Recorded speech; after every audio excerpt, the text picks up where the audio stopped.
திருமாங்கல்யம் சீரியலை பற்றி தான் நம்ம இந்த வீடியோக்குள்ளே நம்ம பார்க்க போகிறோம். வாங்க நம்ம வீடியோக்குள்ளே போகலாம்.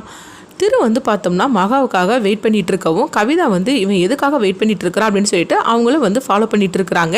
எங்கே பார்த்தோம்னா காஞ்சனா மகாவுக்கு ஒவ்வொரு வேலையாக கொடுத்துட்டு இருக்கவும் அப்போ மகா சொல்கிறாங்க, சமையல் பண்ணணும், அதனால கடைக்கு போக வேண்டியது இருக்குது, நான் போயிட்டு வந்துடுறேன் அப்படிங்கும்போது இங்கே பாரு, நீ அதெல்லாம் ஒன்றும் போக வேண்டாம், ஃபஸ்ட்டு எனக்கு ஜூஸ் எடுத்துருவோம் அப்படின்னு சொல்லவும் உடனே மகாவும் சரின்னு சொல்லிட்டு ஜூஸ் எடுக்கிறதுக்காக போகிறாங்க. அப்போ அந்த ஜூஸில் ஒரு மருந்தை கலந்த மாதிரிக்கு இருக்குது.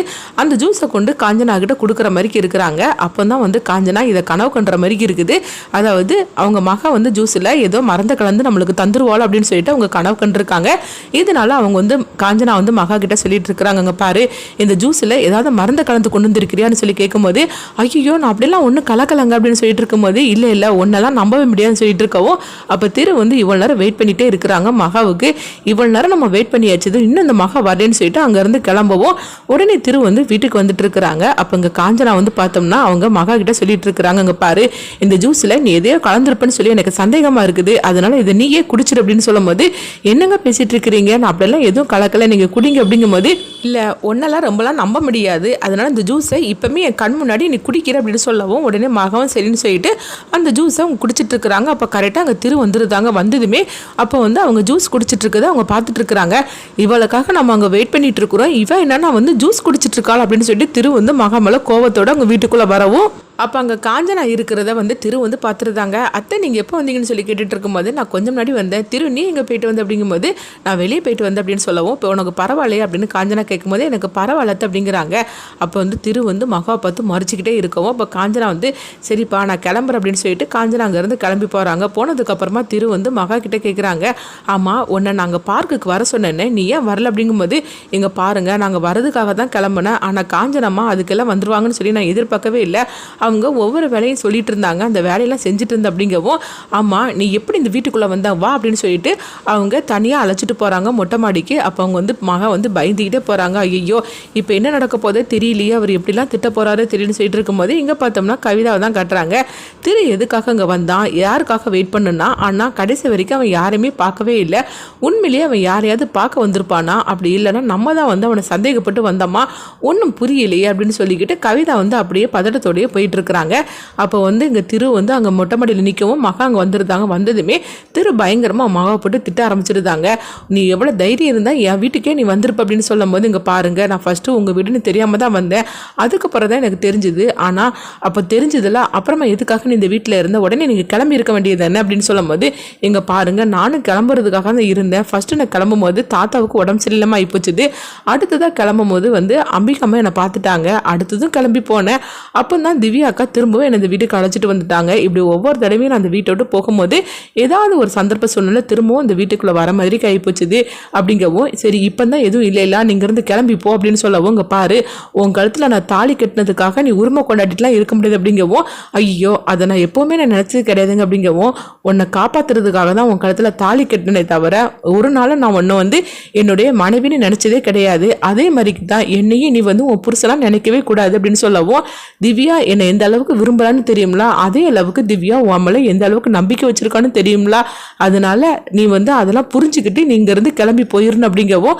அப்போ உடனே மகா சொல்றாங்க, அங்க பாருங்க நீங்க சொல்றதெல்லாம் கரெக்டு தான், நீங்க என்ன ஒரு சந்தர்ப்ப சூழ்நிலை என்னை காப்பாத்துறீங்க, அதே மாதிரிக்கு திவ்யா அக்காவும் ரொம்பவே நல்லவங்க, உங்க ரெண்டோரோட வாழ்க்கையில நான் என்னைக்குமே நான் இடைஞ்சலாம் நான் வரவே மாட்டேன், ஆனா இப்போதைக்கு என்னால் போக முடியாது அப்படிங்கவும், என்ன உளறிட்டு இருக்கிற அப்படின்னு திரு கேட்டுட்டு இருக்கவும், இல்லை உங்களுக்கு பரிகார பூஜை பண்ணணும்ல, அதை நான் செஞ்சுட்டு இருக்கிறேன், அந்த பூஜை முடிஞ்சதுக்கு அப்புறமா நாங்க இருந்து கிளம்பிடுது அப்படிங்கும்போது, எங்க பாரு நீ பூஜையும் பண்ண வேண்டாம் ஒன்றும் பண்ண வேண்டாம், என்னை எப்படி காப்பாத்திக்கணும்னு எனக்கு தெரியும், ஆனால் நாளைக்கு காலையில் விடியும் போது நீ இந்த வீட்டில் இருக்கக்கூடாது அப்படின்னு திரு சொல்லவும், என்னங்க பேசிகிட்டு இருக்கிறீங்க அப்படிங்கும்போது, இங்கே பாரு நீ ஒன்றும் கவலைப்பட வேண்டாம், உனக்காக நான் ஒரு வீடை என் ஃப்ரெண்டு மூலமாக அரேஞ்ச் பண்ணி வைக்கிறேன், நான் எல்லா ஏற்பாடுமே பண்ணி வைக்கிறேன், நீ அந்த வீட்டில் போய் நீ இருந்துக்கும், உனக்கு பாதுகாப்பாக இருக்கும், அதுக்காக நீ வேறு எங்கேயுமே நீ போயிட வேண்டாம், நீ பாதுகாப்பாகவும் இருக்கணும், அதே நேரத்தில் என் வாழ்க்கையில நீ தலையிடாமல் இருக்கணும், காலையில் விடிஞ்சதுக்கப்புறமா நீ இந்த வீட்டில் இல்லாமல் நீங்கள் இருந்து கிளம்பி போயிடணும் அப்படின்னு சொல்லவும், மகாவுக்கு என்ன பண்ணுதுன்னு தெரியல. அடுத்ததாக பார்த்தோம்னா மகா திருவுக்காக பால் எடுத்துகிட்டு வரவும், இப்போ எதுக்காக இதெல்லாம் எடுத்துகிட்டு வர அப்படிங்கும்போது, திவ்யாக்கா உங்களை நல்லபடியாக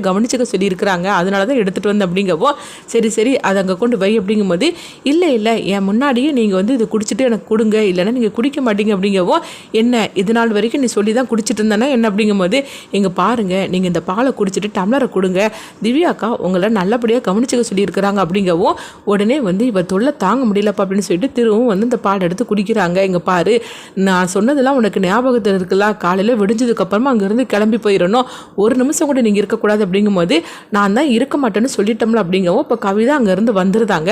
வந்ததுமே என்னது திருவோட ரூமில் யார் இருக்கிறாங்க அப்படின்னு சொல்லிட்டு அவங்க எட்டி பார்க்கவும், அந்த நேரத்தில் பார்த்தோம்னா வந்து அவங்க மகா வந்து காலு ஸ்லிப்பாகி கீழே விழுறதுக்காக போகிறாங்க. இப்போ திரு வந்து மகாவை பிடிச்சிருந்தாங்க.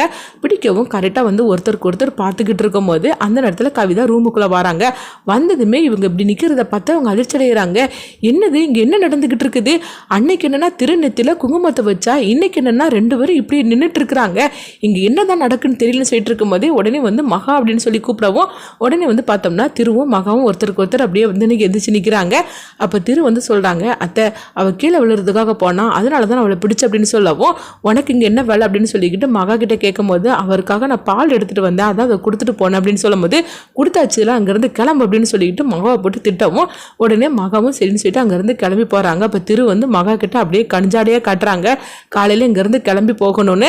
ஆனால் வந்து அது கவிதாவுக்கு தெரியாமல், என்னது இந்த திரு வந்து மகா கிட்ட ஏதோ கஞ்சாடை காட்டுறான், அவளும் சரி சொல்லிட்டு தலையாடிட்டு போகிறா, இவங்களுக்குள்ள என்ன நடக்குதுன்னு தெரியலையே அப்படின்னு சொல்லிட்டு கவிதா வந்து அப்படியே குழப்பத்தோடு இருந்துட்டு இருக்கிறாங்க. இல்லை இவங்க ரெண்டருக்குள்ள ஏதோ ஒன்று ரகசியம் இருக்குது, அது என்னன்னு தெரியல அப்படின்னு சொல்லிக்கிட்டு அவங்களுக்கு ரொம்பவே குழப்பமாக இருந்துட்டு இருக்குது. அதே நேரத்தில் அங்கே பார்த்தோம்னா மகாவை தான் காட்டுறாங்க. மகா வந்து நினைக்கிறாங்க, என்னது இவர் நம்மளை காலையில் வந்து வீட்டை விட்டு போகணும்னு சொல்கிறாரு, அப்படி நம்ம போனாக்கி அப்புறமா நம்ம அந்த பூஜையை வந்து பாதிலே நிறுத்தின மாதிரிக்கு ஆயிரும். சாமியார் சொன்னது நம்மளுக்கு நல்லாவே ஞாபகத்தில் இருக்குது, இந்த பூஜையை நல்ல மாதிரிக்கு செஞ்சு முடிச்சாதான் அவருக்கு இருக்கிற கண்டம் வந்து அதாவது போகும்னு சொன்னார். அப்படி நம்ம பாதிலே நம்ம வந்து போயிட்டோம்னா அதுக்கப்புறமா அவருக்கு ஏதாவது பிரச்சனை வந்துடக்கூடாது. நான் சொன்னாக்கி அவருக்கு ஒன்றுமே புரிய மாட்டேங்குது, அவர் என்ன இந்த வீட்டை விட்டு என்ன போகணும்னு சொல்லிட்டு இருக்கிறாரு, இப்போ என்ன பண்ணுறதுக்கோ தெரியலையே அப்படின்னு சொல்லிக்கிட்டு மகா வந்து ரொம்பவே குழப்பத்தோடு இருக்கிறாங்க. இன்னொரு பக்கம் பார்த்தோம்னா திருவை தான் காட்டுறாங்க. திரு வந்து நினைக்கிறாங்க, மகா காலையில் விடிஞ்சா வீட்டை விட்டு போயிடுவாளா இல்லையான்னு தெரியலையே, நம்ம இந்த அளவுக்கு சொல்லியிருக்கிறோம், அவள் கண்டிப்பாக போயிடுவான்னு தான் நினைக்கிறேன் அப்படிங்கிறாங்க. அடுத்தது பார்த்தோம்னா மகா வீட்டை விட்டு போவாங்களா, அதே மாதிரிக்கு கவிதா வந்து இவங்க ரெண்டு பேருக்குள்ள என்ன நடக்குன்னு சொல்லிட்டு அவங்களும் வந்து நோட்டோட ஆரம்பிச்சிருந்தாங்க. இதனால அடுத்தது என்னெல்லாம் நடக்க போகுதுன்னு சொல்லி பார்க்கலாம்.